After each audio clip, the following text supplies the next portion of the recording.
Hello, everybody. Welcome to These Aren't the Nerds You're Looking For. This is Lorenzo Fon here, here with... Kevin Horde over here. How you doing, Lorenzo? Good. Yourself? Yeah? I am doing well. Yeah. Today we're going to talk about the official pilot of the Clone Wars, even though this is our 9th episode in. This is Ambush, which aired on October 3rd, 2008. So after being in Season 3 for 2 episodes in 2010 release, we are now hopping back all the way to the beginning. So this is the official start of the television show. Because even though the Clone Wars animated movie is part of this whole storyline, this is Season 1, Episode 1 of the television series. So we'll see what they got in store for us. Now, I didn't watch it live when it aired, but did they air the movie again just to set that up before airing this pilot? I do not believe so. You don't think they did? Yeah. I do not believe so. But because we're talking, what, 2-month release window for the theatrical release, and then just under 2 months later than this episode airs. So yeah, it was about a month and a half because we go from August 15th to October 3rd. Now, what it looks like they did do was the first 2 episodes. So Season 1, Episode 1, Ambush, which we're covering today, and Season 1, Episode 2, Rising Malevolence, which we will talk about next week, were aired back-to-back on October 3rd. So there was some sort of like... Yep, there was a 2-episode... premiere event situation. So we're actually going... I know we jumped around quite a bit here at the beginning of the beginning few episodes of our show, but we're actually solid on Season 1 for the next 1, 2, 3, 4, 5, 6, 7, 8, 9, 10, 11, 12, 13, 14, 15 episodes. We're going in order for Season 1. Yeah, basically all the way up to Hidden Enemy, yeah? Correct. So we're going to go up to the episode prior to Hidden Enemy, and then we skip that one, essentially. Yeah, yes. That sounds right. Yep. All right. Yeah. The fortune cookie for this one, by the way, is great leaders inspire greatness in others. How about that? What do you think that means? We'll find out shortly here. So to kick things off, basically what we have happening is Yoda, after the events of Supply Lines, it seems, of last week's episode, that for us, the first note I have is just that Yoda is heading to Toydaria for a secret mission of some sort. Yes. Or not Toydaria, though, but I then wrote an addendum underneath. He's not heading to Toydaria. He's heading to a moon. Yes. But that's not Toydaria, right? It's a moon of Toydaria. Okay. It is. It's just an unnamed moon, though. They never name this moon. Correct. It is also stupid, is what it is. Yeah, I don't disagree there. So, King Katunko is there on this moon waiting for Yoda, and then gets disrupted by Ventress, who just also happens to be there. Yeah, it is pretty convenient. Katunko is waiting with a couple other Toydarians, and they're kind of flapping around, shooting the shit. And, he looks at his watch or whatever, and then he's got these weird fucking head binocular things that are, like, attached to his helmet or some shit. Yeah, they're sort of goggle-like, but they're still like a half, like, Phantom of the Menace, or not, Phantom of the Opera, style, like, face mask situation going on. Now I want to watch Phantom of the Menace. This sounds good. Musical version of Episode 1, yeah.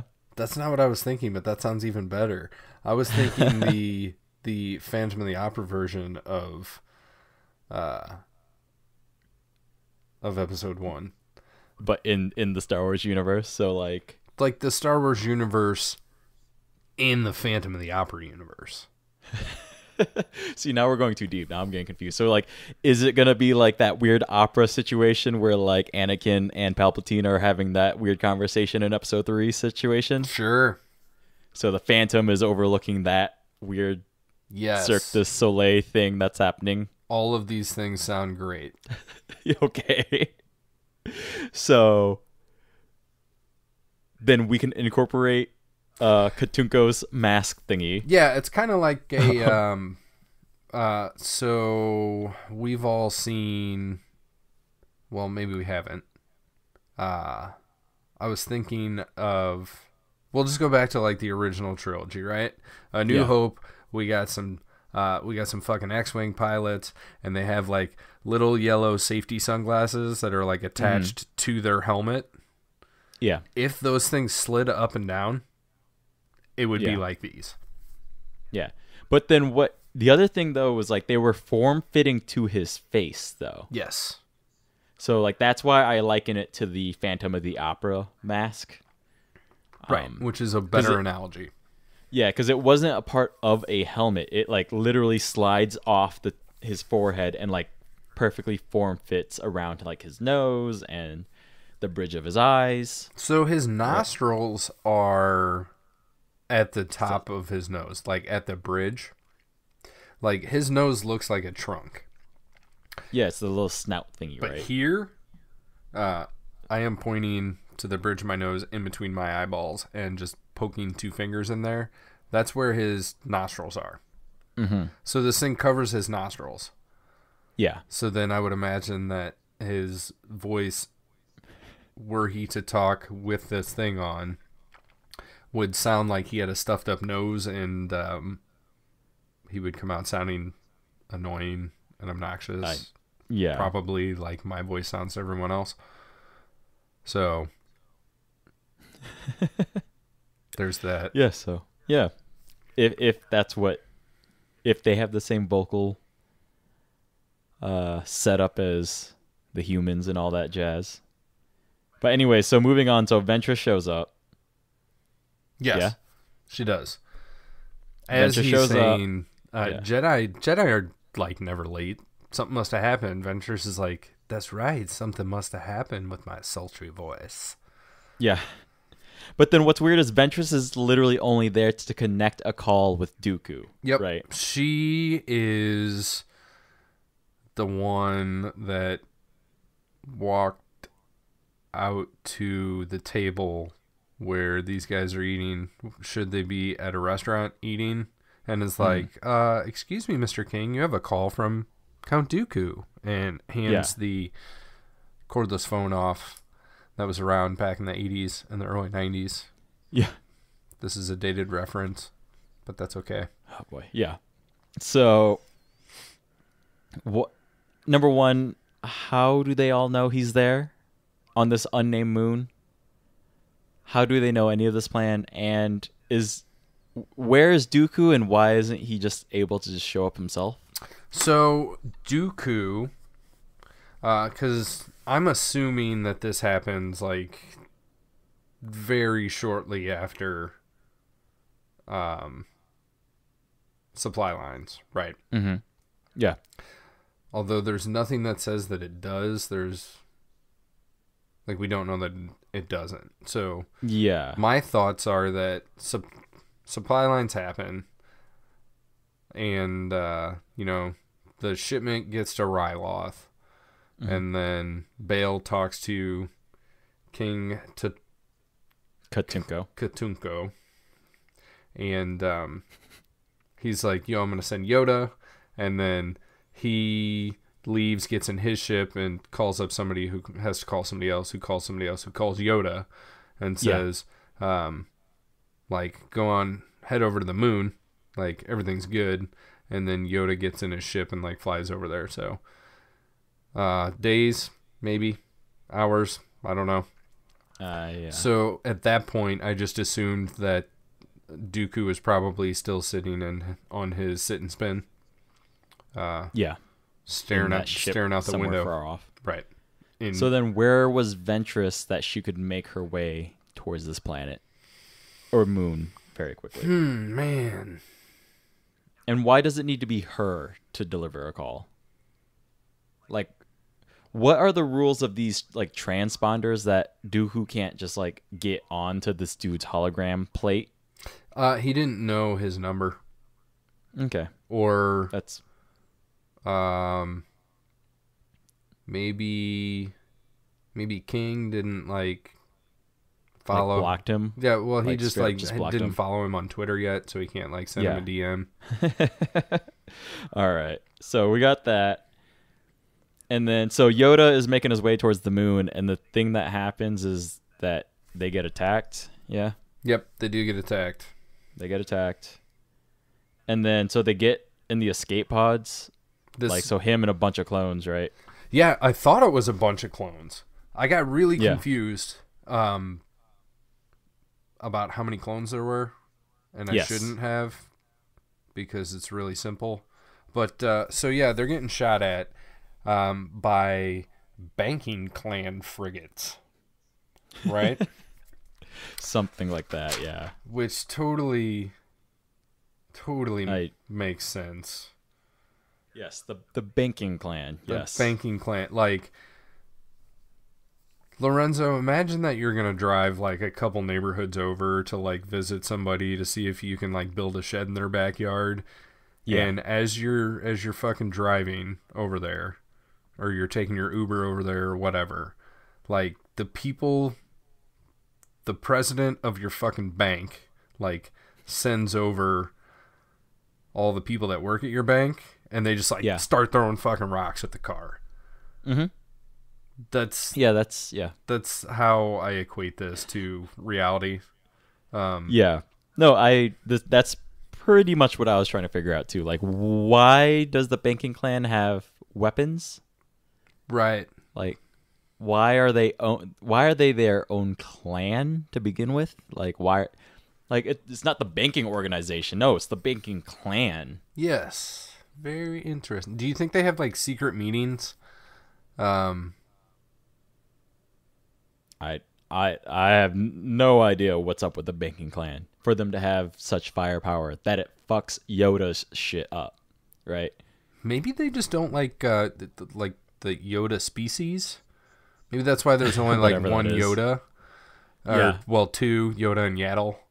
Yaddle, yeah. And about Yaddle. Because the banking clan has like gone out of their way to travel across the galaxy and like preach hate of the Yoda species. Yeah, whatever Yoda's species are. Yeah. I got nothing for you on whatever the banking clan is up to. So I was trying to make like a terrible KKK reference, but there's no good that comes out of a KKK reference. No, there's not. Kevin. But there is no way out of a KKK reference. Yeah. Well, you know, because it's the banking clan. Like, the only other clan I know is, like, the Ku Klux Klan. I guess. Like, the clan with the K. Like, yeah. Oh. But I guess this is clan with a C, so never mind that. But they have their own weapons. Frigates. And the frigates are shooting at Yoda's ship. And so his plan is to just get in the escape pod and launch.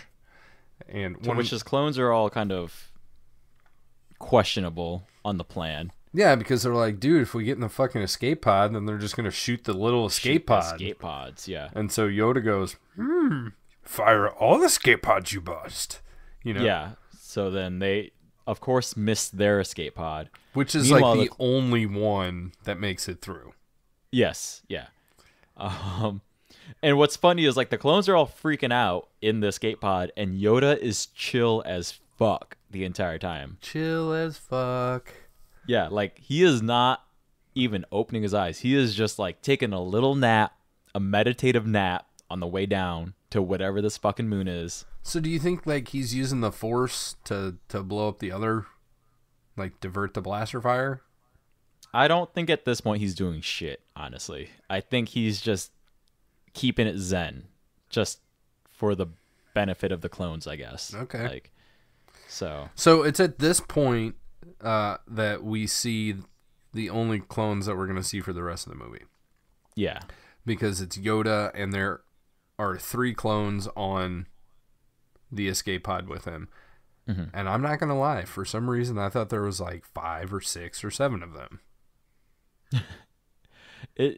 Yeah, there's definitely only 3 in like the overall shot because it's just the 3 that are freaking out. Mm-hmm. That's it. You know, There's only 3. that's it. There's just the 3. So, So they crash land on the planet. yeah, Nope. They crash land on the moon. the moon. Yeah, I keep calling it a planet too. But yeah, so they make it down, and then I did make this note that as the droids were shooting at the escape pod, one of them like they miss Yoda's escape pod, and one of the droids is like, "Why can't you shoot it?" And then the droid like misses it and is like, "I can't help it. It's in my programming to be a terrible shot." Like, yeah, he's like, "Oh well, I got shitty programming. That's why I can't hit anything." Like, okay. Like, your whole programming is to shoot at shit. Like, I don't understand this point. Like, well, maybe it's like a little pullback of the fucking velvet curtain to like see behind the scenes, and that this particular battle droid knows that this, like, how else are you gonna keep up a ruse of a fucking war that is being orchestrated by one guy playing both sides? Like, yeah, the droids are shitty. Like, they literally can't hit shit, and that way, we already know the clones can't hit shit, right? So, like, yeah, you got a group of people shooting at another group of people that are shooting at them, and neither group of people are known for their marksmanship. So it's going to prolong your resources a little longer. On both sides, because they sides. both equally suck balls. Like, anyway, so Yoda and clones make it down to moon surface. Yes. Yeah. And then Yoda, being nowhere near Katunko and the meeting zone, I guess, then calls in to let Katunko know that, hey. Yeah, because they had to like crash land, so he's like, Yoda's all, we'll call like, him when we can. Like, he's all like, "Oh, missed you, I did. Try to walk across planet, I will." Yeah. So then Ventress is there still to like listen in on this whole conversation. Mm-hmm. Which brings back up that conversation we had like a few episodes ago on what's happening in these hologram Skype calls that's happening. I actually took a couple specific notes based on your explanation and impression and questions of how this shit all works. Yeah. Go ahead. Yeah, like what were your notes on it? Yeah. Oh, they were kind of scattered throughout the episode, so maybe just continue talking about bring up your point and what's happening here. Yeah, so what's happening here, so like just the side conversation is Katunko is holding on to a hologram thingy, so Yoda is just being projected in the palm of his hand, looking up at Katunko. Ventress is in front of Katunko, says a thing. Yoda then hears Ventress, turns around on the platter from Katunko's viewpoint to look at Ventress, and is looking up at the both of them and going back and forth as if he were standing right in between them. Correct. So that part was interesting. Anyways, I have no answers on to what Yoda is actually physically looking at this point. But yeah, so the note that I have, I said the trooper drops to his knee with the comm like down low so that it keeps their eye lines correct. Yeah. As it should. But then there's like that third thing with Ventress in it, right? That you just brought up. Yeah. So Ventress is also looking at Yoda, but then Yoda is still looking up at the correct eye line from the hologram's point of view. Correct. Yeah. So it seems like just like an awful lot of convenience that that all that shit matches up the way that it should. Oh, completely. Yeah. So I have no other reasoning for it. I just thought we'd bring it up because we talked about it before, and in this one it's so explicit that it was hard to not notice. Hey, you got like your holocom transmissions, and I got my fucking shields that I'm gonna bring up every time that I can. Pretty much, yeah. All right, so Ventress is listening in, and then I makes this weird bet with Yoda and Katunko. So like Ventress is essentially there to speak on behalf of Dooku after Dooku is like, hey, I'm busy. Skype call needs to end. Ventress will handle the rest of the business, I guess. Right. So Ventress is there to try and convince Katunko to side with the Separatists. Mm-hmm. And sign like a treaty or whatever. Just deal with Separatists and not the Jedi. Right. And this, she does this by making a bet.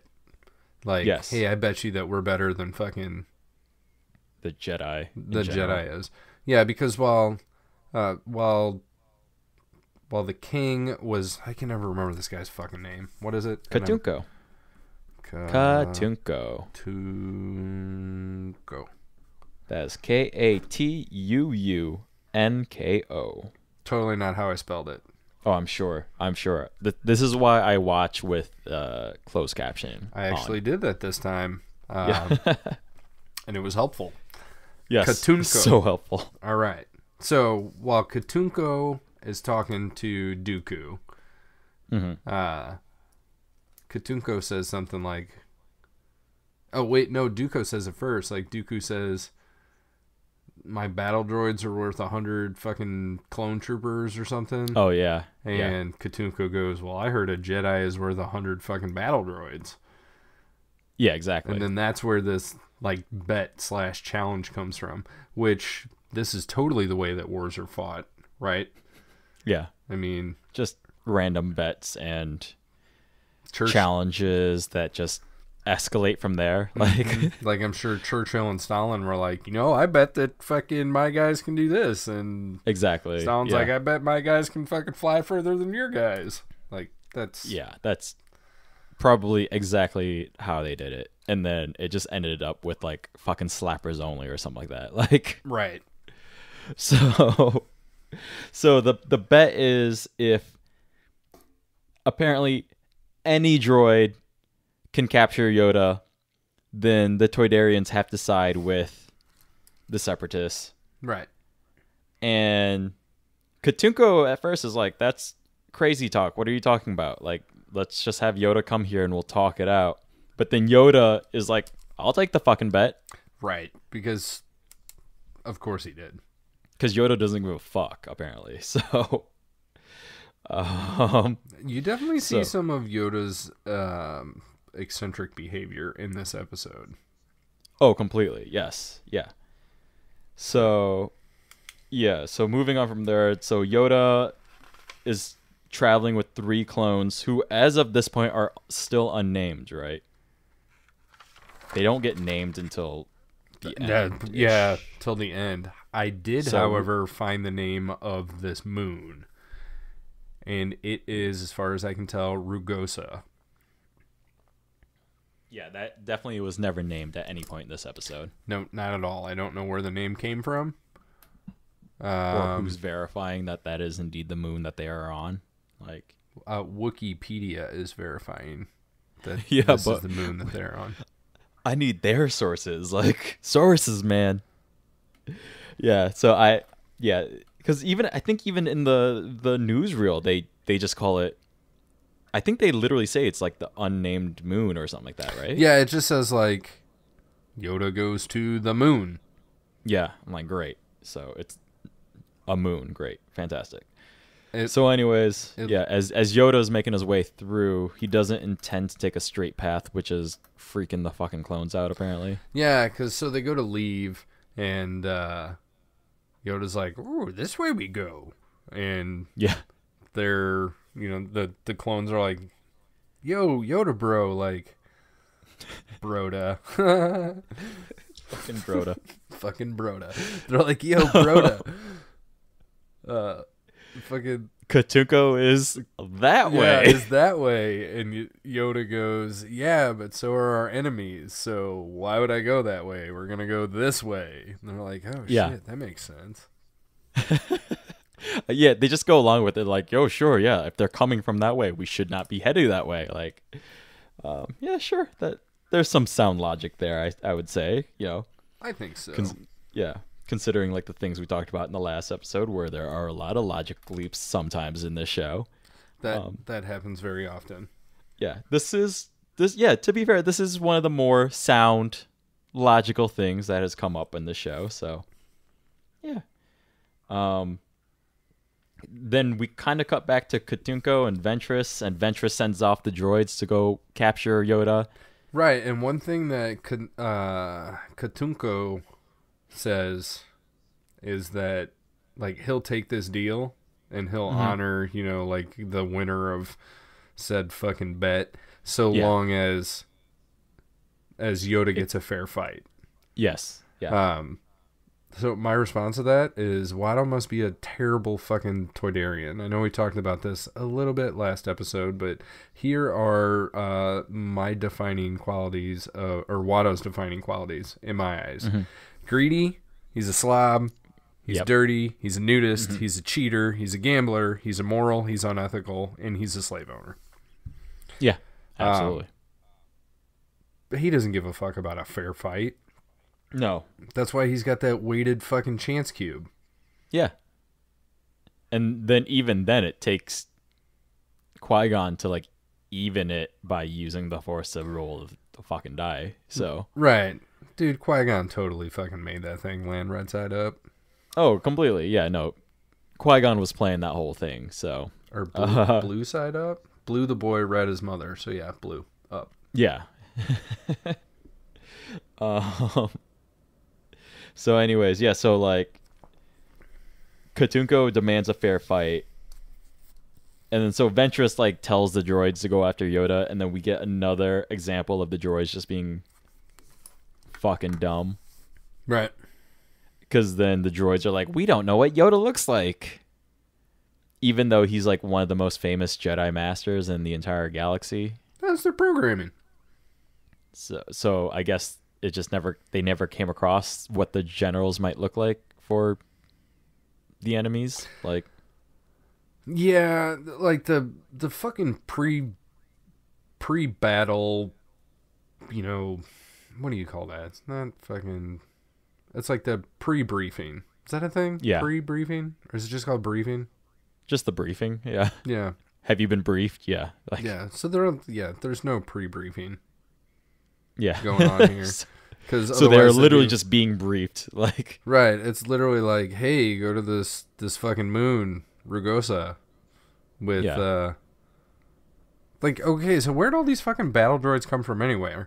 Anyway, like, I can understand that Ventress. Are they still being manufactured on Geonosis? Well, yeah, I was thinking after that, but like before they get to Rugosa. So I get it that Ventress like snuck down to the fucking moon, and she just like surprise shows up, but there is a fucking never-ending flow of battle droid technology coming from somewhere on this fucking planet. Yeah, with the sole purpose of winning a bet against Yoda.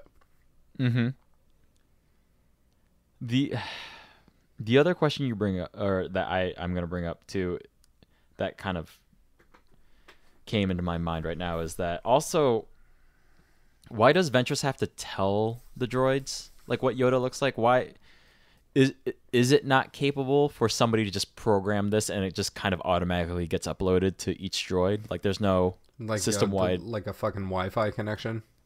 Well, like like your phone update kind of happens, right? Like, you still have to hit like install and shit like that, but why isn't there just somebody on the other end just like, hey, install this information? Yeah.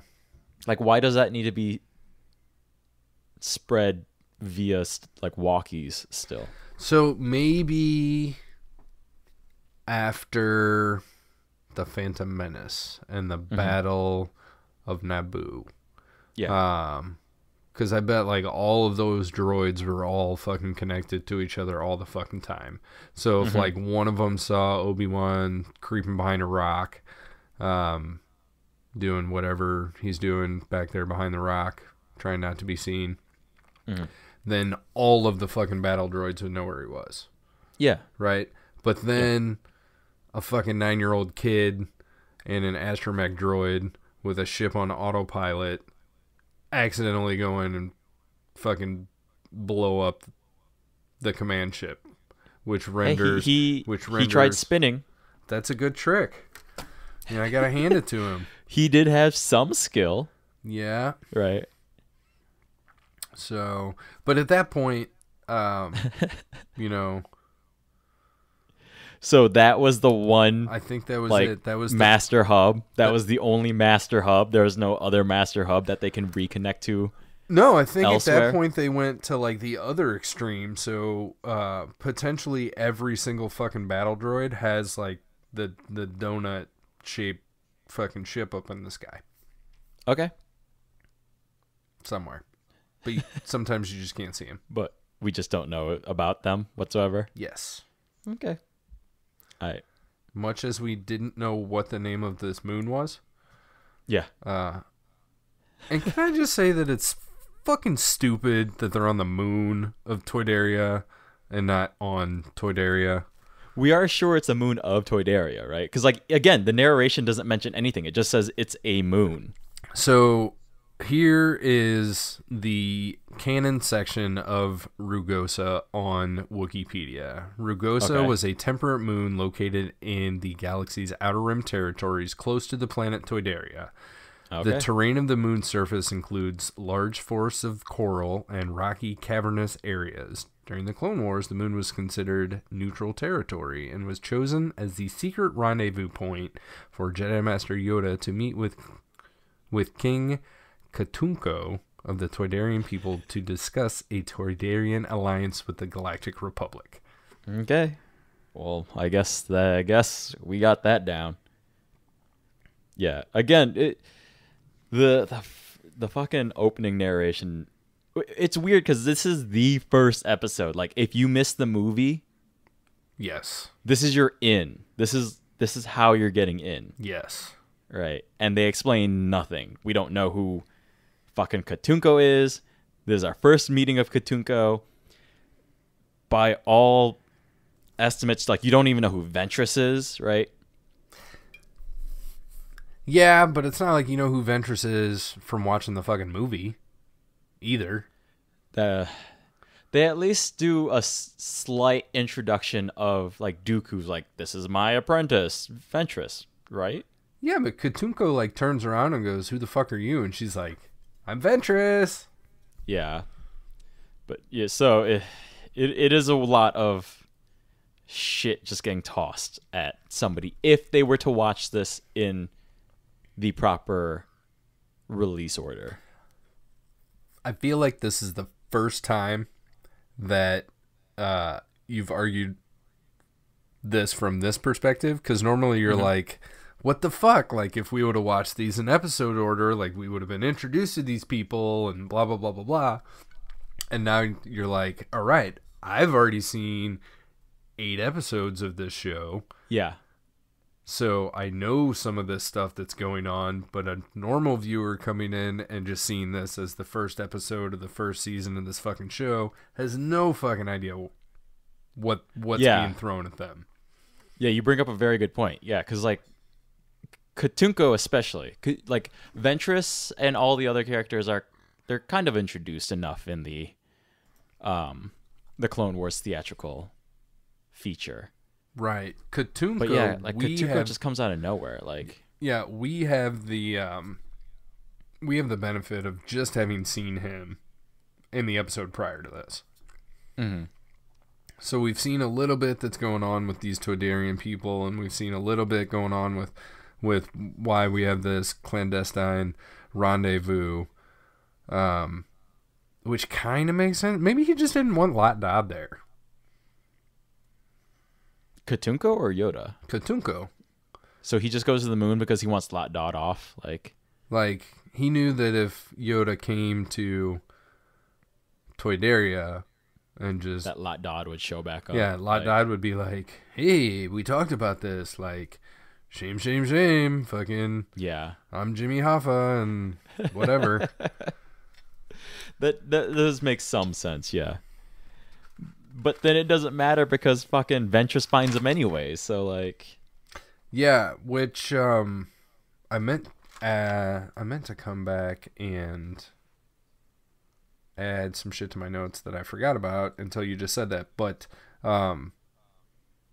what it was a comment on the quote-unquote spy. So, spoiler alert, later in this episode, Yoda is talking to Dooku and talks about, no, I think what he says is something to the effect of wrong information your spy must have given you or some shit like that. Mm-hmm. So who's the leak in the Toydarian society? Because as far as we know, Bail and Katunko talked about this potential for setting up a fucking base. Yeah. On Toydaria because they don't want something like Ryloth to happen again. They don't want the blood on their hands. They want to be able, you know, like Toydaria is going to be their Guam, and yeah, because they're humanitarians, like right. So it's their in their humanitarian nature, right? So help. So Bale says, "Cool, I'll send Yoda." Next thing we see, Yoda is on the way, but fucking Dooku knows about it. Yeah. I'm retarded. You know who the leak is? Jar Jar. The Chancellor. Oh, yeah. Yeah. Silly me. But then it's set up at the beginning in the newsreel, I believe, that Yoda is on a secret mission. So, what, Palpatine would be like one of the few people who knows about it? Like, yeah, because I think Palpatine probably knows what's going on, no matter what. He's like, oh, I'm the fucking Chancellor. Like, I need to know. Like, tell me. Because also at this point, too, Jar Jar has given him the executive power, so he's kind of keeping an eye on everything regarding Senate dealings and all that shit. Updates from Masamita and I mean, at this point, he doesn't have a spy in the Jedi Council, but he's still getting whatever information he can and feeding it both ways. For sure. Okay. Yeah, that makes perfect sense. So, moving on. So Yoda's on this path to make his way back over to Katunko, and for some reason, he's like, "Oh, I'll be there by nightfall." Yeah, which wasn't part of the original bet, but somehow it becomes part of the bet where like Yoda needs to make it by nightfall. Yeah, they're like, "Hey, Yoda, you want to take this bet? Like, you can't fucking run around the lake." And he's like, "Ooh, I can run around the lake, and I'll do it really fast. I'll do it in half the time, or whatever." Yeah. Like, just showing up would have been good. Yeah. He was like, "No, I will show up fast." Yeah, like before nightfall. Like, great. What? Right. Nobody needed to make that condition. Like, yeah, he doesn't. But sure, he puts that extra qualifier on there that wasn't necessary. But hey, more power to him. Yeah. So then he's going through this coral forest with the three clones. Correct. And so the droids like have tanks and all this shit. They're all coming up behind, up on Yoda's tail, and the clones are freaking out. The clones are kind of being weird pansies about this entire thing. Like, they're kind of wussy. Like, yeah, they want to bring like everything out of the fucking escape pod. Yeah. You know, and kind of all along the way, Yoda is like throwing out all this Yoda advice at him. And what he says is similar to what he tells Luke before Luke goes in the cave in Empire. Like, bring only what you need. And then when they start to complain about it, he's like, "Your weapons can't kill Ventress anyway." Like, that's not how this is going down. Yeah. So, and he's like, slow you down, they will, essentially. Like, right. Like, don't try to fucking carry around the world with you, because it's only gonna fucking drag you down. Yeah, like, we got to make it through this fucking forest, okay? Like, hey man, I just upped the ante and we got to be there by nightfall, and turns out that's in like fucking 20 minutes. I thought we had like all day. Yeah. They have half a rotation, whatever that rotation is. Right. I mean, Whatever. that would be great on Earth's moon because that's like 24 fucking days. Yeah. Is one rotation. Unless you're at the very end of that fucking 24th day, Yeah. you know? Then that sucks. But yeah, so anyways, so they're freaking out. The tanks are on their tail, and Yoda's like, "Don't worry about it." Yoda is super chill. Mm-hmm. Super Again, chill. chill as fuck. So then Yoda shows himself to the droids, who then fire everything they have at him, but they're out of range. But it doesn't even look like they're that far. Yeah. So then how far can these fucking tanks shoot? Like, they can shoot exactly 1 unit of convenience. That sounds right. That sounds very properly right. Yeah. So when they need to shoot super far, they can shoot super far. When they don't, they can't. They cannot, yeah. And it's not like there's anything in the way either. They just are unable to shoot that far. Like, it hits the ground. Like, the laser blasts and whatever all hit the ground right in front of Yoda and the 3 clone troopers. Right. Yeah. So then the next thing that happens is the thing that definitely bothered me most about this episode. We'll just kind of get it out of the way right now. Let's hear it. The droids are moving forward in their tanks, and the droid general or whatever fucking realizes that there's nowhere to go, and they're out of range. Yeah. So the droid is like, "Okay, everybody stop moving forward. Stop. Hey, why is nobody fucking stopping? I said stop." And then finally they stop. Yep, that happens. And then the droid, in all of its wisdom, says, "Hey, we can't fit through that tiny coral hole, right? Because we're in a giant fucking tank." And then one of the other droids right next to him is like, "What are you talking about? Of course we can't." And then fucking goes, just drives off and crashes a fucking tank. Not only does he crash the fucking tank, it's like ram the coral, back up, ram the coral, floor it, and then he fucking flies out of the tank and it's like, "You were right." Wipes out on the ground. "Oh shit, you were right. We don't fit." Yeah, and then the fucking droid even shakes his head. I'm just like, what the fuck is happening with this droid army? Yes. So that for sure was the biggest offense. I would say. I have no argument against any of those complaints. I've got no explanation as to why these things needed to happen. Yeah. Yeah, that's all I got. Because in the meantime, Yoda is like, "All right, time to go, guys," and then crawls away. So instead of realizing they should probably follow him on foot, they're just wasting this time of trying to ram through this coral. And then so the next thing that blast the fucking coral trees. I got nothing for you on that. I think because. Well, if they aren't even able to ram it over, I guess if they just shot at it, nothing would happen. I guess So we'll see. We'll see if that stays true throughout the entire episode.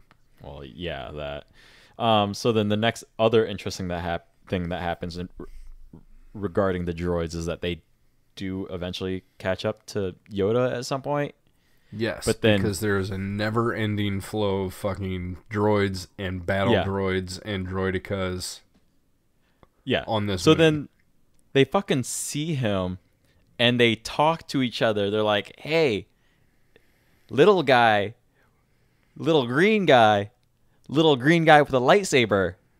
That's him." So instead of just shooting at him, they're all like, "That's him, right? That's definitely him. Yeah, we're sure that's him. Okay, I think that's him. Are you sure that's him? Somebody want to verify that's him? Oh, we should probably shoot at him now, shouldn't we?" Oh, shit. Then they finally, Yoda by that point has already jumped off somewhere and started slicing droid heads off. I will say that Yoda does a lot of fucking Yoda acrobats. Yes. Yoga acrobatics, rather, plural, more than one. Yeah. many, many times throughout this episode. And I know that a lot of people bitch about that, and for some people, it's a sticking point in Attack of the Clones. In this episode, I think it works just fine. I don't have an issue with Yoda fucking hopping around all over the place. And I don't know if it's just situational, or if it's location, or what. You know, it's not him doing fucking backflips off of shit off the ceiling. Yeah, and like lightsaber off a ship, and yeah, right. He's like doing some parkour. Oh yeah, he's hopping from droid to droid in a free flowing form. Right. There, yeah. No, I agree. Logically it should bother me, but I've never really been bothered by the fact that Yoda, when needed, like musters up the gusto to just sprint towards whatever the fuck he needs to do. Like, because he is Master Yoda, like he has to have some sort of force power in there. So that's just kind of always been my explanation. Like, yeah, he's old and rickety, so then he's just taking his sweet time when he needs to. But then when shit goes down, like, you know, it's like Mama Bear is gonna lift the car off your kids. You know, like, right. I think I'm gonna dive a little further down this hole and say that I don't think that it works in Attack of the Clones, because immediately before this you see him walking in on his cane, and he's got that old man hobble where he looks like a fucking like organism that needs a cane, and then he just drops the fucking cane, whips the lightsaber out, do, fucking hops around for 2-3 minutes, however long it fucking takes. And he's like yelling and yeehawing and all this other shit. And then at the end, like, you see him like hunch back over and fucking pick up his cane with the force and start hobbling around again. Like, it looks, when you put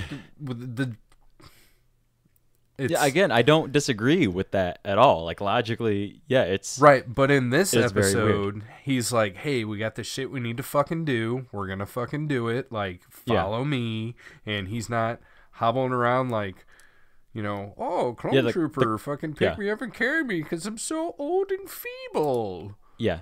No, the clones are having trouble keeping up with him. Like, right. He's going and doing what fucking needs to be done. This is my theme of things in the show, is whether or not people are doing what needs to be done. Yeah. And Yoda is fucking doing what needs to be done. He's getting shit done, especially by decapitating all of the droids in sight. Now, the clones don't know what the fuck is going on with this little green guy. Like, they seem to be whiny and complainy and trying to over-prepare, but they seem somewhat competent. And anytime anything happens with Yoda, they're like, what the fuck is this guy doing? Like, I guess we'll just fucking follow him, see how this fucking works out, but goddamn. Yeah, like, they barely get a few shots off before Yoda's, like, done with whatever they're doing. Like, yeah. So okay, where are we at here? I got myself all over the place. So I think we're at the point where, like, again, they're running down another Grand Valley. Okay, is this before or after the troopers are, like, hiding behind the trees? Right before. Okay. Right. So, like, we're headed toward, like, they start hiding, like, behind some rocks at some point, right? That's what I have in my memory. Yes. So at one point they hide behind some trees, and then the droids just fucking straight walk past them, and then I think they run out and or they're getting ready to, like, jump out and fucking, I think this is exactly where we were. They were getting ready to jump out from behind the trees and, like, shoot the droids. This is when Yoda jumps in and does his Yoda gymnastics. And for some reason, this causes the group of battle droids to like split up. Like one of the battle droids is like, hey, split into your battalion and we'll search in 2 different directions. And then you hear 2 droids go, Roger, Roger. And so then they split up from a group of like fucking 12 to 2 groups of 6 and wander off in different directions. And this is when we get a little bit of separation between the clones, Yoda, and the droids. Yeah. But so Yoda and the clones are kind of separate at this point, right? Because like the clones can't keep up and like lost Yoda, so then they're trying to find him. Because my note here is that this one clone like hops out with that fucking badass like rotating barrel repeating blaster and just like mows down 6 battle droids like nothing. In like 3 seconds, like boom, wipes them all out. And then over the ridge you see these super battle droids walking down the fucking hallway. And the same clone is like, oh shit, there's too many of them, let's run. Yeah. And there's fucking 6 of them. Like they just wiped out 6 droids. There's 6 other droids coming in to replace them. You can count them. They're lined up in a row. 1, 2, 3, 4, 5, 6. Right? Yeah. But that 6 is too many, so then they fucking bolt.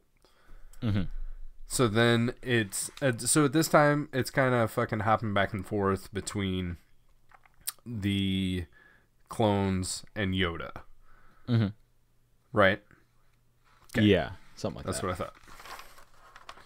thought. So then the battle droids like check in with Ventress and the King, and Katunka uses his head binoculars to like look and see some fucking explosions or something. I don't know. It doesn't. He's like trying to watch what's fucking going on because they're standing on like some plateau or something, and then periodically, like a head battle droid or some shit will like video phone FaceTime into Ventress and give her updates, which she's never really happy with. Yeah. And then it'll cut back to the clones, which is kind of where we're at now. And as they're retreating, one of these clones that is identified as a lieutenant, and I think we learn his name later, but this dude fucking straight takes a hit to he either gets shot in the foot or he gets shot like in the ground underneath his foot, and he's all like, ah, and falls down. And there's all these fucking super battle droids. Yeah. That are just like bam, making bam, their way. Pew, pew, pew, pew, pew, pew, pew, pew, pew, pew, pew, just going to town. They hit him in the foot. One of the other clones like fucking slides back, pops off a couple rounds, helps this dude up, and then Yoda comes back.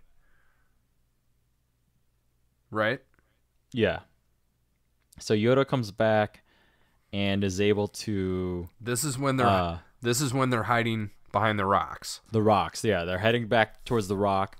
Yoda comes in, starts like lightsabering, deflecting off the lasers back towards these super droids.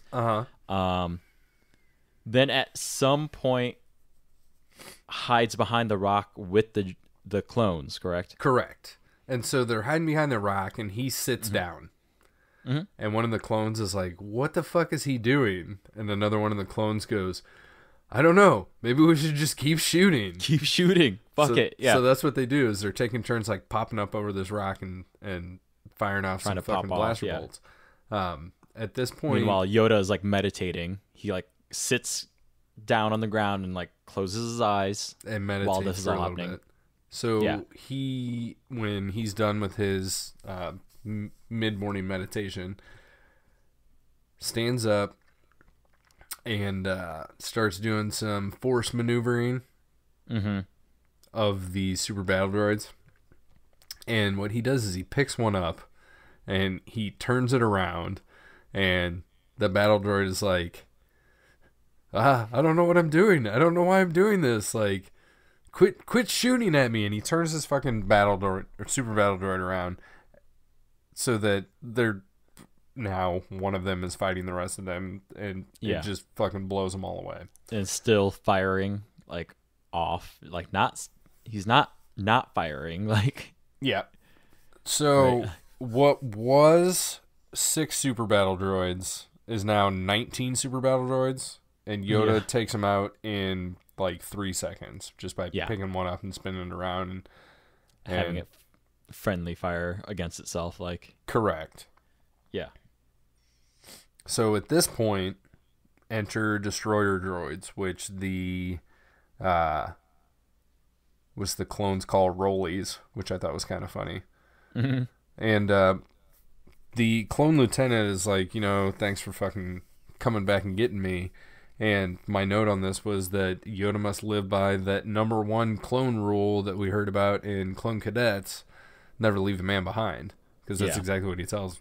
He tells him, he's like, "Oh, behind no one left ever will be," or something like that. Yeah, something. Yeah. However you flip that, yeah. Right. Yeah. So at this point, he hops on the back of one of the clones and is just like deflecting blaster fire back to the destroyer droids, and they take off running. Yep. And then they go hide in a cave. Yeah. They do go hide in a cave. There is one of those check in with the king moments where the droids are fucking talking to Ventress, and they're all like, "Oh yeah, we're doing great." Like they're on the run. Yeah. And so the king calls Yoda. Yoda's like, "Trouble? What trouble? I don't know about any trouble." Like, "No, trouble's good. No trouble." Yeah, they're just relaxing essentially. Yeah, in a cave. So. So Ventress just like grabs the communicator out of Katunka's hand and just fucking smashes it. Yeah. And she's like, "Oh, he's not gonna fucking win," and shakes her fist in the air. Just reasonable reaction. Yes. Yeah. Yes. So this is when they go and hide in a cave. Okay, so what was the bet? By nightfall or by daybreak? I thought it was he would get there that night. Like, not by nightfall, but that he would just be there that night, which is very vague. Right. Right? Because he's taking a sweet time in this cave. Because then he also he takes one of the rifles and, like, cuts it up and fashions a fucking crutch. Yeah, it's fucking sweet. He uses his lightsaber to, like, it's a perfectly length, like, crutch too. Like, it's somehow as tall as the trooper, which the Force, man. Yoda's fucking got it on lockdown. Where did this shoulder height rifle come from? Like, well, if you notice, like, he cuts the so he's like lecturing these fucking troopers, because he tells them, like, "Take your helmets off, I want to see your face." And one of them's like, "Oh, well, there ain't much to see here, boss, because we all fucking look the same because we're clones." Yeah. And like, thank you for explaining that to the Jedi Master, that you guys are clones and therefore would look alike. Right. And Yoda says something to the effect of, "You all look different in the Force. Like, I want to see your faces. You all look different in the Force. You've always been different to me." And as he's lecturing them, he's like fucking around with his lightsaber. So what he does is he cuts one blaster in half, and then he cuts up some other shit. He uses his lightsaber to weld whatever he cut off of one blaster onto another blaster, so it is like the proper height, and it's got like the thing you put your arm in and the hand right, the hand hold and everything. Yeah, right. So I did like that little detail. Like, while he was talking, he was just baking together a crutch in front of them. Like, yeah. So this is where we learn the names of our 3 clone troopers. Do you have those written down? Yes. They are Reese, Jek, with and 2 J's. Thayer.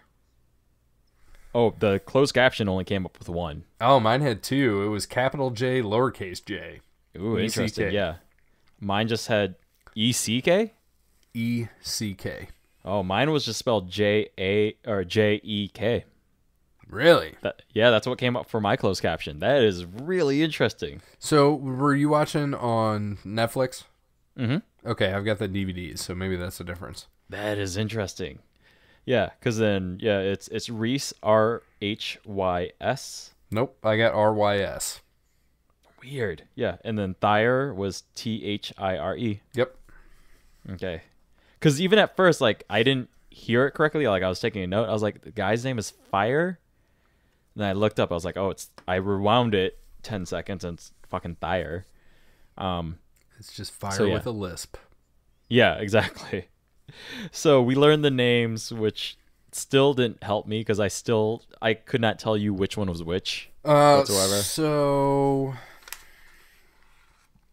Thyre is the lieutenant. He is the one that is injured. Yes. He's the one that got shot in the foot. Okay. The other two are kind of interchangeable. But like Yoda says a thing that points out their personality trait, but then again, it was like so late in the episode that I was like, great, that sounds fantastic, but sure, whatever. So I have those written down. Yeah. And I have the quote unquote cure that Yoda gives as well. Mm-hmm. So he's talking to did you say Reese? Rice? Yeah. Reese. Yeah. He's talking to Reese and he says, like, all you do is focus on your enemy. Like, that's your shortcoming. Here's what you need to do. Like, look inside yourself and look to essentially your brothers, like your other clone troopers, for moral support. Like, what you need, you already have. Like, we've heard that message before. Yeah. So that's what you need to do to be successful. Then he goes to Jack and he says, all you ever think about is weapons. Like, weapons. Yeah. So he would be the one with the heavier repeating blaster. Yeah. Okay. For sure. Yeah. And so Yoda's advice to him at that point is basically use your mind, think. You're not gonna beat all these droids by fucking blasting them to death. You have to outsmart them. Mm-hmm. Like, you're an organic being with a working mind. Use it and outsmart the fucking droids. Your mind is your greatest weapon. Like, right. Yeah. And then he gets to Thyre, and to him he says, always rush in, you do. And what I have written down for his advice is, if always rush in, you do, hard to stay alive it will be, survive you must. So, like, he's like, you rush into situations. You should just like try to survive. Surviving is what you need to do. Because he's like, you're not gonna live through these Clone Wars if all you do is fucking rush into every situation. Mm-hmm. So don't, essentially. Yeah. At this point, I wrote down how many clones were there at the beginning of this episode. So then I had to go back. Note of that, yeah. So then I had to go back and look at the beginning, because remember I said I thought there was like 5 or 6 or 7 of them, but really there was just 3 the entire time. That was it. Yeah. So eventually they make it out of this cave, yeah? Yeah, and at that point Yoda just sits on the fucking ground again. Yeah. Yeah, he does that a lot, where he just kind of sits and waits. But then, so he leaves the 3 clone troopers behind. Mm-hmm. They're on top of a cliff, and he hops his way down. He's like, you guys will know when to help me, and just like leaves them. And they're like, what the fuck are you talking about? Right. They're like, we have 2 grenades and 1 fucking rocket and no fucking blaster fire left. Like, that's not a fucking plan, dude. What's the fucking plan? Oh, you guys will figure it out. You guys will understand. And then he hops down and like starts taking down a bunch of tanks alone. Yeah. He doesn't just fucking take down tanks, man. He fucking takes down everything. Yeah, yeah. Everything in sight. So if there's an exposed droid, those are being beheaded. He'll run under a tank, like drills a hole into the bottom, gets into the belly of the tank that way, hops out the top, destroys the shit out of those tanks, hops onto the next tank, takes those out, and then some droids, some backup starts showing up, yeah? Yep, because it's an endless supply of fucking droids. Yeah, on this moon, again, this random moon that's supposedly neutral. Rugosa. So, So where did all? Yeah. So if it's neutral, then how did we have a fucking battle station of endless droids showing up? So maybe those banking frigates, banking clan frigates from the beginning of the episode, like So after like, they thought that they shot down Yoda, they just like landed on the planet. oh, Nope, that's landed on the possible. moon The rather. moon. Yeah, that's definitely possible. Still a lot of fucking droids showing up, but And that could be because I did write down a note that like each of those frigates mhm. can hold up to 150,000 droids. Okay. Then that does sound plausible that they were able to just Ventress was pulling them in via the frigates that were already following Yoda. Like, Right, in just waves, but it does seem um it I mean it's convenient because Ventress would have to be like calling on these waves of fucking battle droids and super battle droids in stages 20 minutes ago, half hour ago, mhm, hour ago, because they still have to walk all the way across this coral forest. across the coral forest. And even Yeah. though it at points it appears that it's, a couple hundred meters, kilometer maybe, but Mhm. still you gotta these like waves of battle droids just happen to like when Yoda dispatches fucking all 19 of these super battle droids, like, oh look at that, like 5 seconds later uh the next tougher fucking droids show up. Yeah. It's very video game-esque. Mhm.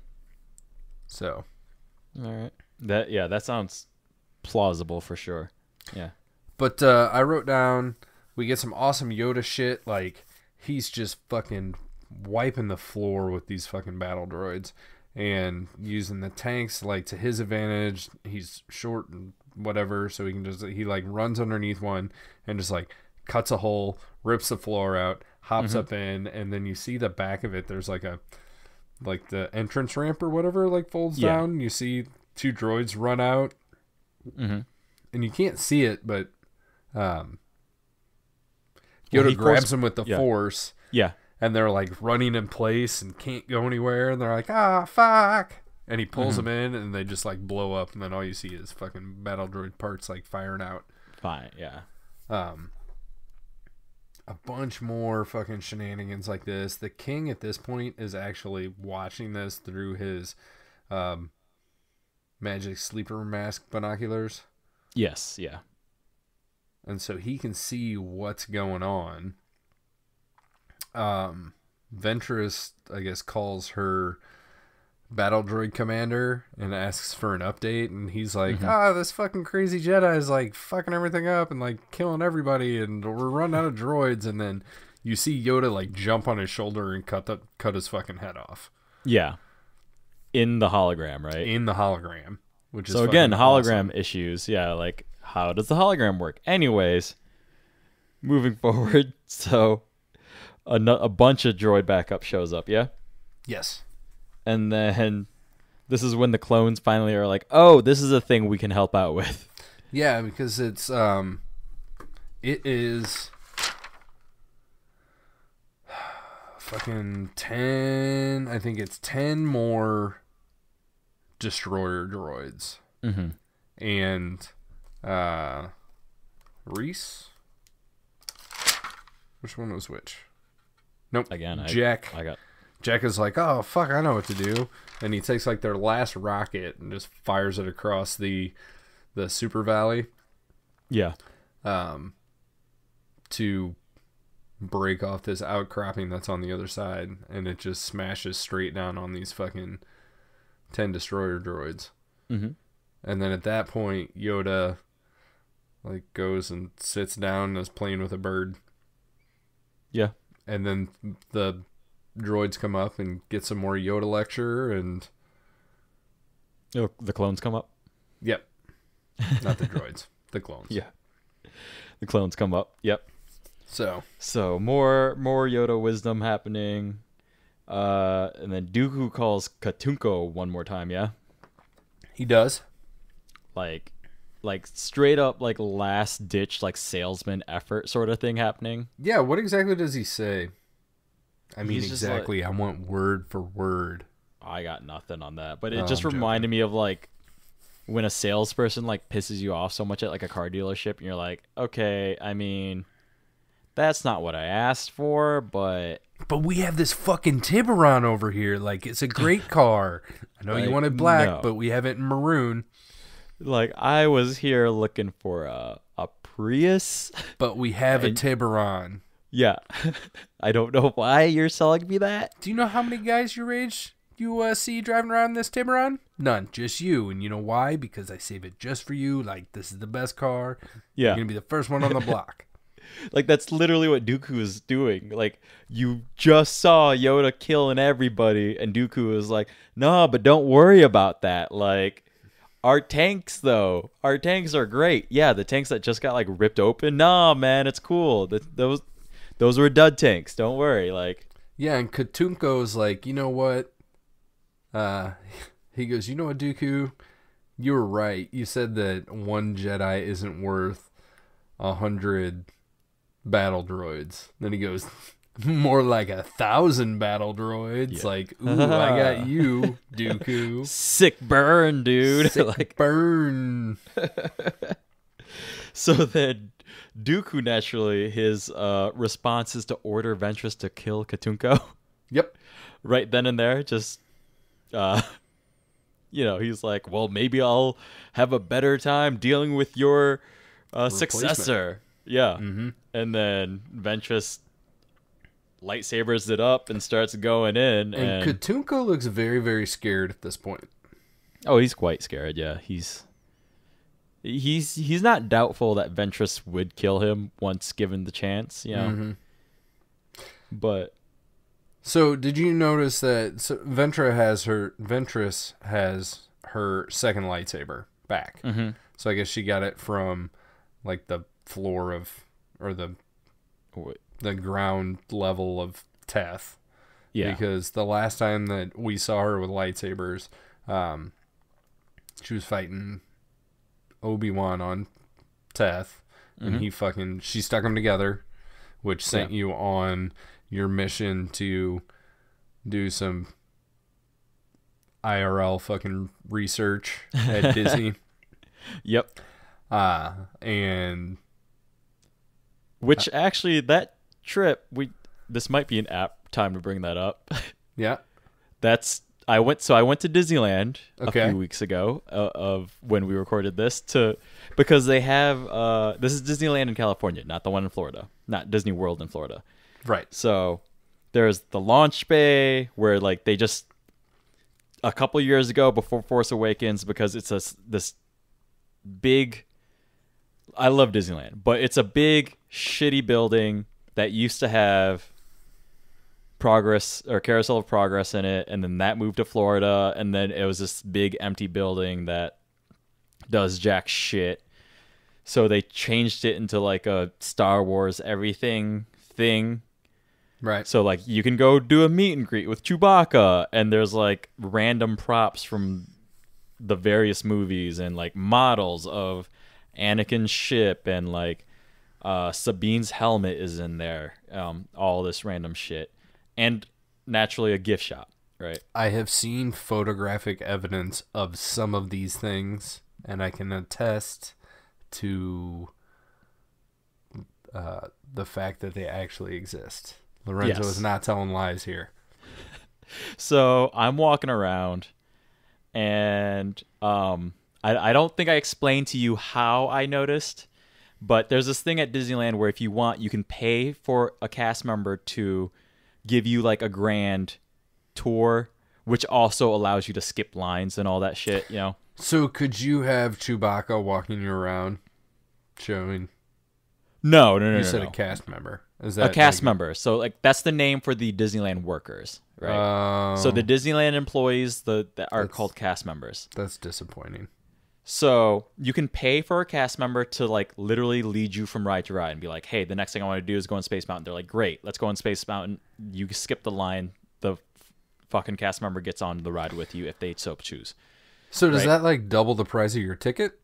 Oh, it's more than double. It's like you have to. It's something like $100 and something an hour, Holy and fuck. it's like a minimum of 5 hours that you have to hire this person.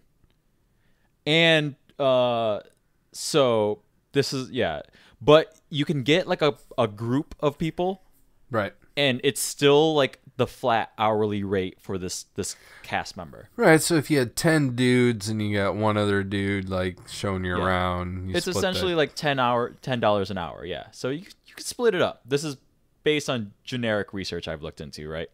But the thing is the cast members that lead you around, they wear plaid vests, right?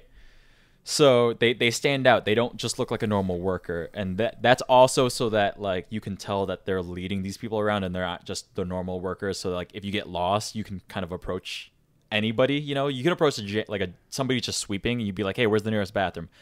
They should know, right? But the people in plaid, you can tell like the last asshole thought it was right here. yeah. So with the plaid, you can tell like they're in a class of their own. Right. So I see a plaid walk in, and I'm like, oh, cool. Somebody ordered a plaid. And I take a second glance at the group that's following.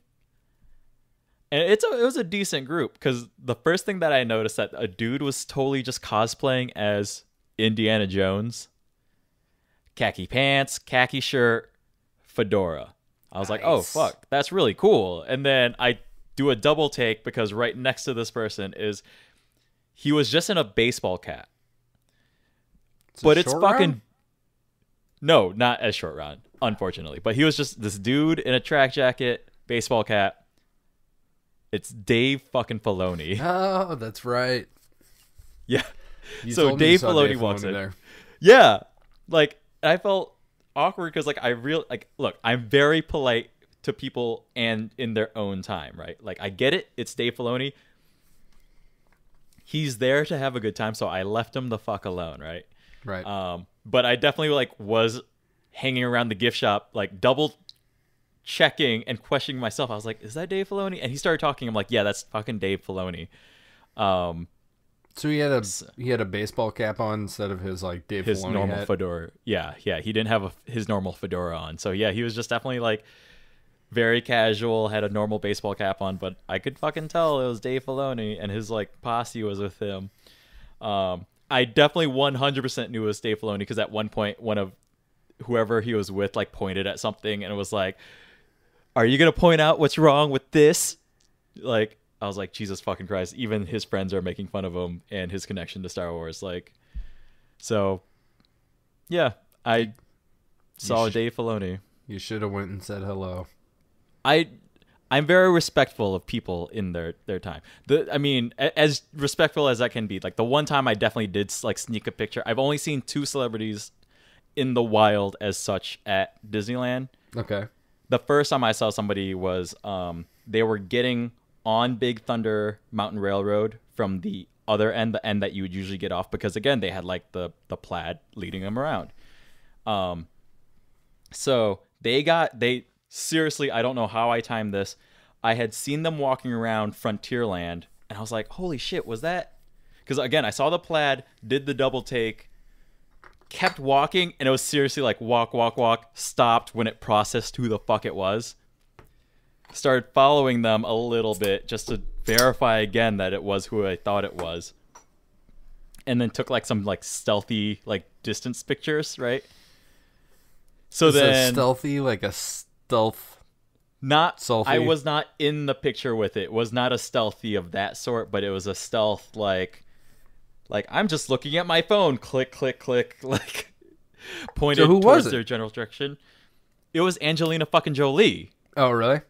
Yeah, but like I felt bad, so like she was getting on the seat literally right in front of me. Like, I was next in line to get on the train car for Big Thunder Mountain Railroad, and by chance, like, she again was with like a bunch of kids and like a few other parents, like they were in like one big group trip, and she just happens to get on the vehicle, the seat right in front of me. So I was just like, fuck it, when else am I gonna get this chance? So I just, without even trying to hide it, just like held up my phone, snapped a picture.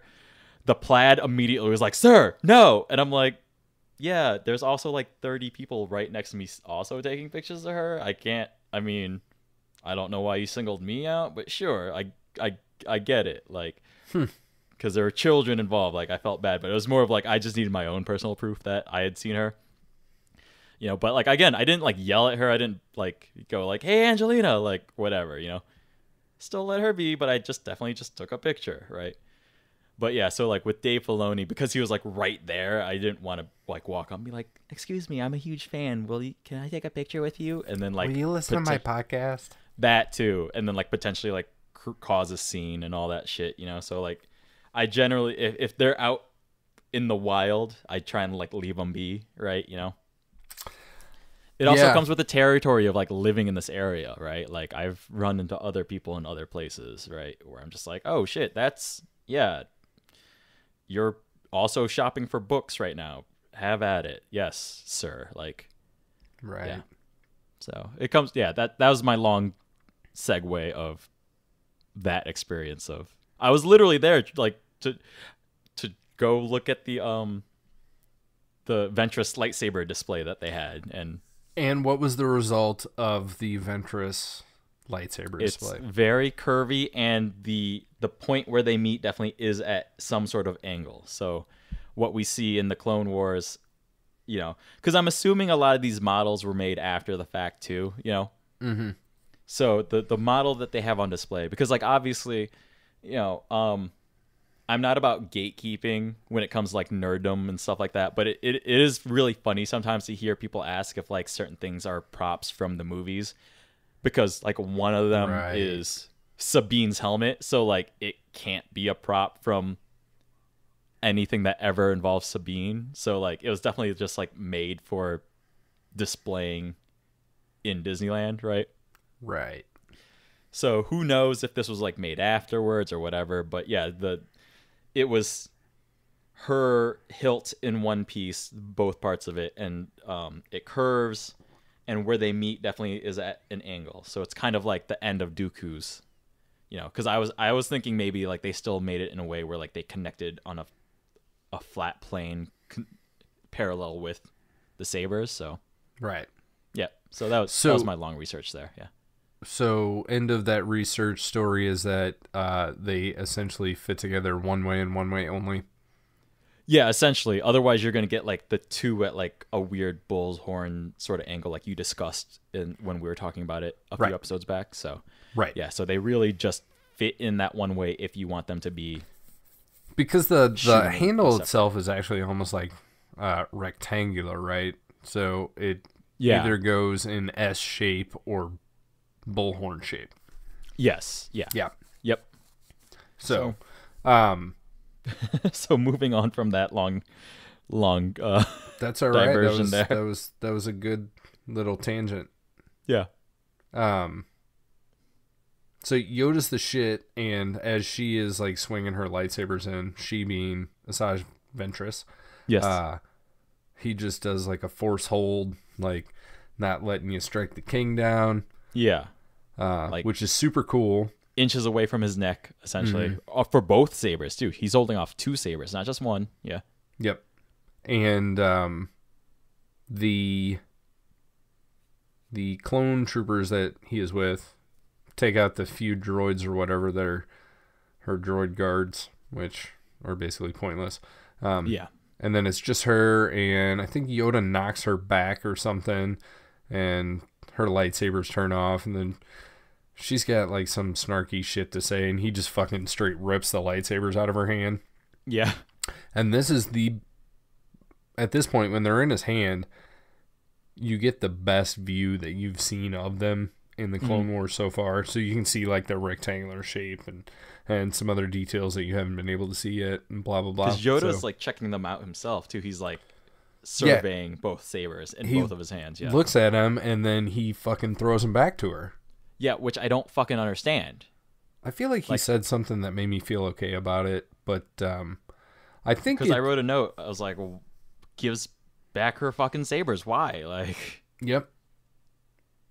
Because then at some point too, like, so yeah, I honestly don't even remember because I think I was just so distracted that he gave them back. But like, so there's like another strike on them, and like she like blasts some like rocks on top of them or something like that, and the rocks start falling. Yeah, and then like he's got to hold up the rocks off, hold up the ceiling from crushing them. Yeah. Yeah, and then like, she escapes. Yeah, she gets in her ship and like literally flies away, instead of maybe also attacking them in some other way. Like, why wouldn't they just shoot them at that point? Nah, she's just like, I'm out of here. I'm getting the fuck out of there. Okay, well, anyways, so they leave. Yoda has like a few more quippy things to say to Katunko. Yeah. Yeah, and then Katunko was like, so Yoda says to him, you know, time for negotiations to start. It is, and Katunko pulls this knife off of his belt. Oh yeah, yeah. And you see him like, he's like, no, Yoda, and fucking desheaths this knife. And I'm like, holy shit, like this is pretty threatening, because it totally looks like it. Oh yeah. And then Katunko's like, nope, like everything's good. We don't have to negotiate because obviously you won the bet. Yeah. I'm going like, with you. My sword is yours. And then like he, I don't know, like kisses it and fucking gives it to Yoda or something. Yeah. One thing we missed is when Dooku, like before Dooku orders this assassination, Katunku's like, well, it doesn't really matter. Like, one, Yoda won, and two, like I said, it needed to be a fair fight, so you guys fucking cheated, so yeah, I wouldn't go with you anyway. So I'm still going with Yoda, even if he would have lost. I would still be going with him because you're a fucking dirty cheater. Yeah. So. Yep. At this point, like as soon as the sword, knife, dagger, it's not a knife, whatever, is handed over to Yoda, and King Katunko says, yeah, bring your fucking, like, bring it on, build your fucking base here.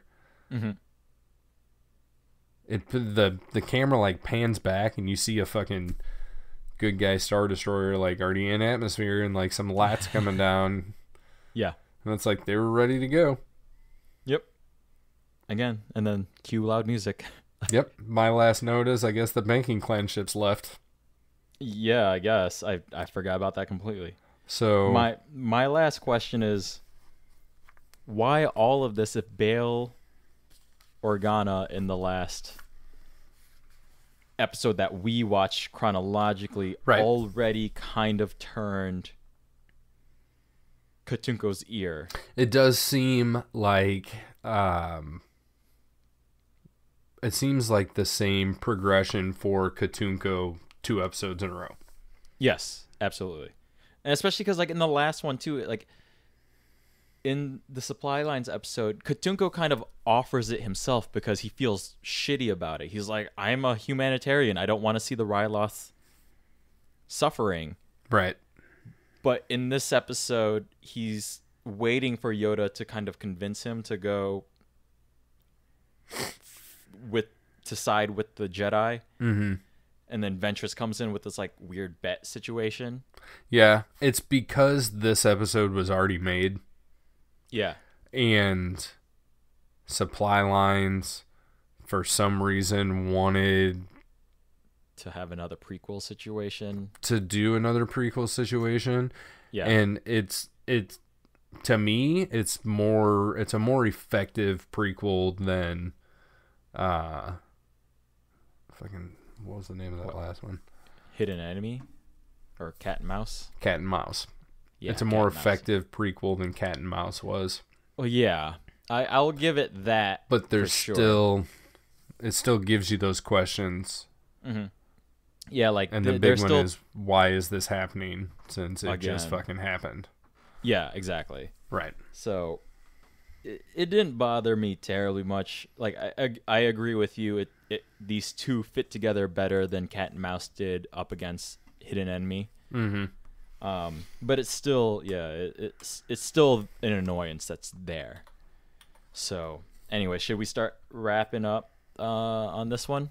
Yeah, why don't you give me your thumbs up, thumbs down, and All right. Yeah. we'll go from there. Yeah, like last week's episode. This one also was like another mixed bag to me, right? Mm-hmm. Like there's a lot of really great stuff, and there's a lot of shit in this that annoyed the hell out of me. I'm thinking that you liked the Yoda stuff and you disliked the droid stuff. Yep, that's exactly it. I'm a very consistent fellow. That being said, the Yoda stuff again is just strong enough for me to give this a thumbs up. Wow.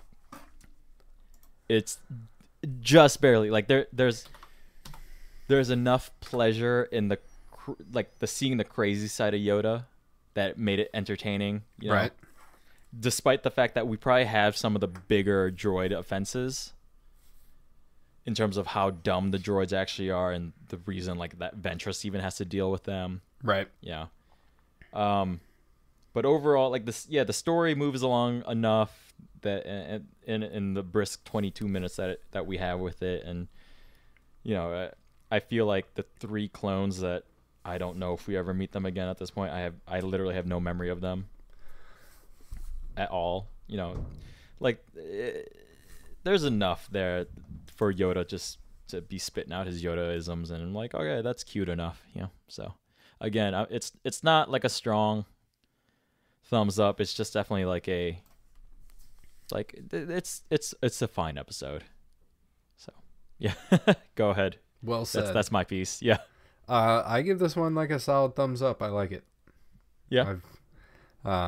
There's obviously some silly stuff that occurs along the way, but overall, I think it's a fun little adventure that Yoda goes on, and these clones learn a thing or two along the way, and like we said, it's a more effective prequel than Cat and Mouse was.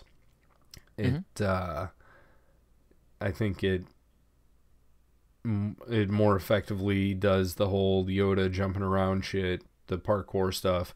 One thing I forgot to mention throughout the episode is Yoda basically just puts all these droids fighting against themselves. And there are, out of the, and this is probably the most clones that have, or the most droids that have died in an episode, right? Racking in at 70. Oh boy, yeah. And most, and probably a third of them. Oh well, shit. No, Yoda killed fucking over half of them for sure. Oh yeah, for sure. But probably a third of them were Yoda getting them to kill each other. Yeah, by either doing stupid shit, because he takes out like 10 or 12 of these things. Like he jumps on one and grabs it by the head and is just like oscillating its head back and forth, and one of the other droids looks at it and then tries to shoot Yoda, blows that one's head off, and then he's just like hopping back and forth, so they're all shooting each other and literally taking each other out. And I just said literally, and that's not a word I throw around lightly here, people. But Kevin is one of the proper human beings that takes literally, which is good. So like all those things combined together, I give it a solid thumbs up. Sorry, that stuff is fun. No, that stuff is fun. That is really the reason that I did enjoy this episode. That stuff is strong enough, and the clever Yoda outweighed the dumb droid bits, right? Like they both kind of worked at the opposite ends of the spectrum, right? Like the droids seemed like they would have just killed themselves even without Yoda's help, you know? Right. But Yoda doing his Yoda stuff, to me, it's a worthwhile view. So, right. Yeah. Okay, before we get to social media stuff and our shout outs and thanks and whatnot, I have a question for you. Yeah. So is one Jedi worth 100 droids or 1,000 droids? I'm going with 1,000. Okay. So that is. I mean, you know my opinion on the droids. Like, Do you know why I'm asking this question? no.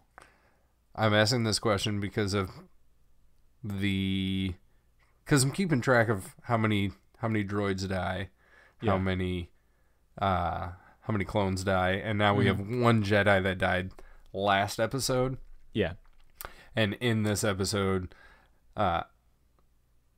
King Katunko and Dooku are talking about like who's worth more, blah blah.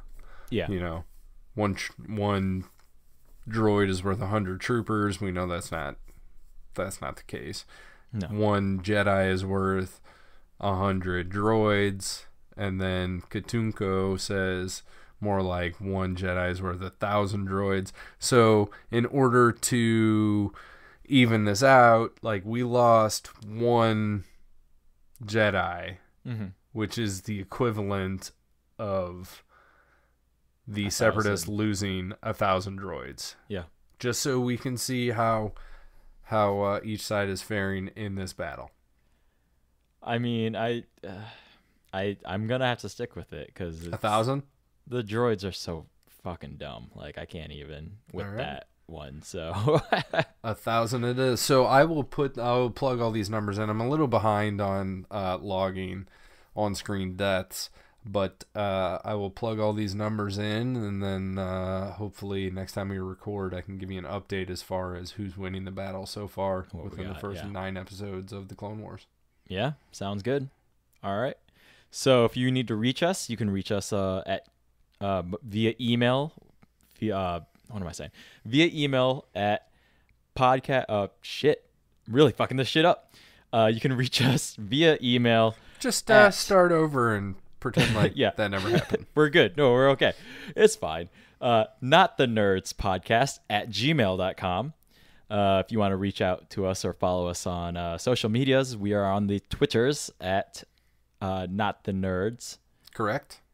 And then also Instagram at Not the Nerds. Correct. We haven't done anything with that yet, so it's there. We have it.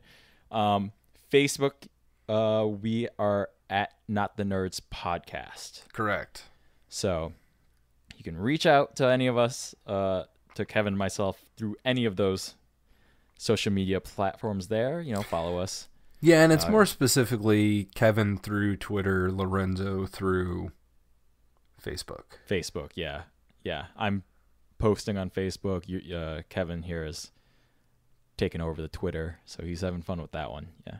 I can honestly say that I do not know how to post anything on Facebook or access anything on Facebook.